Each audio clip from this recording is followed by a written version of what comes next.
The reserved seats for women's bill, HB 1349, is a bill that will shape the history of Nigeria, that will create justice and fairness in real time, and leave open a window of opportunity for the next generation of girls to believe in our democracy. The Reserved Seats for Women bill is not just an ordinary bill, but a bill that defines Nigeria in the Committee of Nations. And I'll explain it. The bill seeks to at least look at an extra seat for women in the Senate, for women only to contest across 36 states, one per state. One seat for the House of Representatives for women only to contest across the 36 states, including the FCT, as well as that of the Senate, across the 36 states. And then for the State Assembly to have 3 seats per state to represent the constituencies across the 36 states. Now, it is a bill that would only go through, at least in the first swing of affairs, 4 election cycles, which is equal to 16 years of election.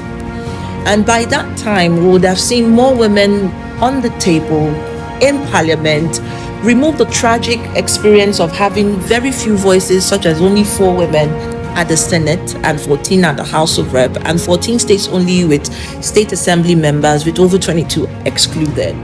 For us in the Southeast, I think is a clarion call. I think is a deliberate agitation, not just for us as women, but for our economy, for our development, and for what we actually express, that women are the fulcrum of this economy. We only have 1 woman in Ebonyi State Assembly. We have only one woman in Anambra State. We also have only 2 in Enugu State. We have none in Abia, and we have none in Imo. And if you're thinking about location, community development, burden bearers, it's women. So you're asking, who are those chairing committees that border on women, on health? How are they looking at maternal mortality? How are they looking at girl-child education? How are they looking at inclusive skills?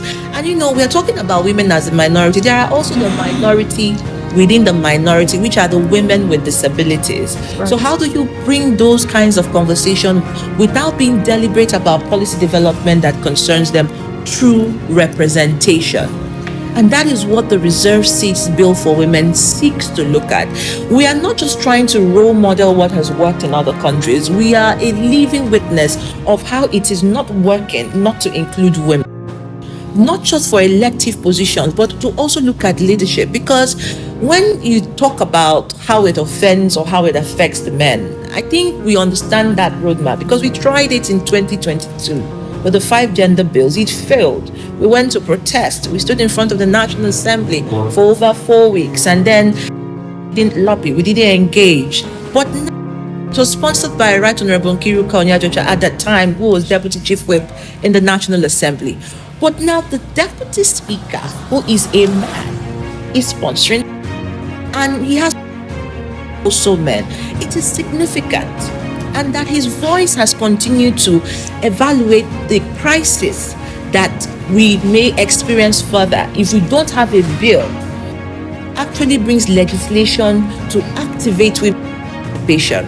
And so he's saying the HB 1349 is not just a bill for women, it's a bill for Nigeria, it's a bill for development, it's a bill for democracy, and for the Southeast most especially, it's a bill of justice. Because you cannot say that for a population of 9 million over in the Southeast, 4% that make up the population are women. You don't have their women in sitting representative capacity in the state assemblies. It's a terror. And it also sends the conversation of sustaining patriarchy through the cadres of not just politics, but of leadership. So this bill is significant not for today, but for the cycles of tomorrow's development. 2027 is coming. Imagine that this bill takes shape, because it will take life in the 11th Assembly, not in the 10th Assembly. If it is passed into law, it will be activated in the next assembly after this. And so you are expecting that by 2027, those who will get into the 11th assembly, if this bill passed, will see more women in the room.